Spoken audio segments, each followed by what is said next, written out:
Hello there, and welcome to another week of the In Between Podcast with your host, Kyle Mclemore. Let's go ahead and get it started.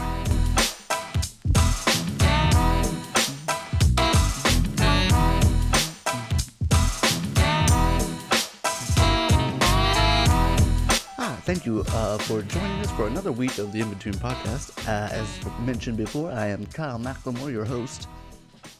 As you can see, I am in my super cool workout sweater. Just got done working out. Not really, just walking the dog. And I was thinking about all the news stories that are in the news, all the stories that are in the news that I haven't had a chance to cover, and how it would be interesting to do it in a kind of news room kind of way. Like maybe I was like the anchor, maybe I was both the anchors and like the weatherman too or something like that. I wonder what that would be like.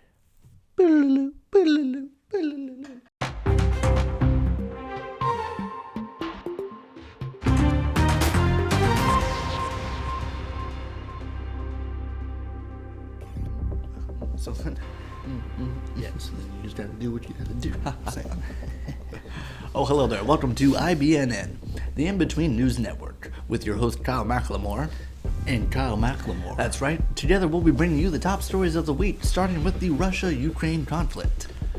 The Russian military said Tuesday that it had drastically reduced its activity near the Ukraine capital of Kiev, as talks aimed at ending the war entered their practical stage. Russia and Ukraine held face-to-face talks Tuesday in Turkey as United Nations pressed for a ceasefire in Russia's invasion. The talks took place in Turkey's presidential office in Istanbul and lasted more than 3 hours. President Joe Biden, who had a call with European leaders Tuesday morning to discuss aiding Ukraine and pressuring Russia to end the war, was asked about Russian claim of military cutback near Kiev. He's quoted as saying, "We'll see." Thank you, Kyle. Official White House logs from January 6th, the day the U.S. Capitol was breached by a mob of Donald Trump supporters, show 7 hours and 37 minutes of a gap in between the phone activity while the assault was at its height.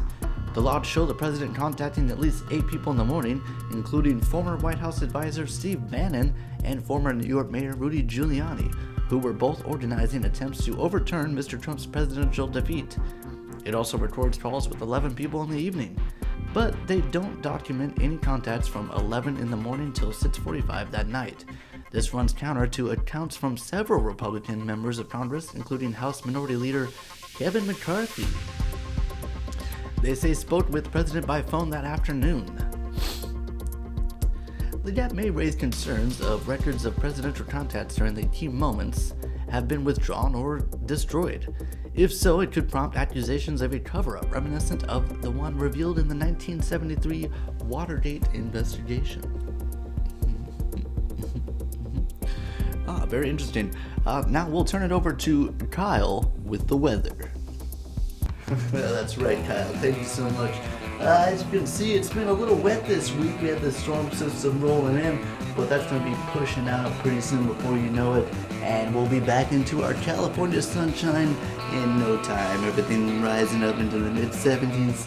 And we're going to be getting lots of sunshine coming up this week. Back to you guys in the studio, Kyle and Kyle. And that brings us to our final story, which takes us to the Oscars.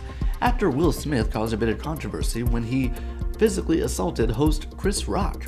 Rock had made a seemingly innocent joke about Smith's wife, and apparently Smith did not like the joke at all. He stormed the stage and slapped Rock across the face. Chris Rock was asked if he wanted to press charges, which he refused. Rock is being applauded for keeping his composure and keeping the show moving, while Smith, on the other hand, is being condemned for his actions. Many saying that physical violence is never the answer. This story is still developing and we'll bring you more as it goes on. Thank you for tuning in for IBNN, the In-Between News Network, where we'll keep you updated on everything that's happening in the world. We'll see you next week. If I'm being honest, I didn't think it was really that bad of a joke. I mean, I thought it was pretty funny. Jada Pinkett did kind of look like G.I. Jane. I didn't think it was that bad. Name out your fucking mouth. Oh, God. Is that Will Smith? Let's fucking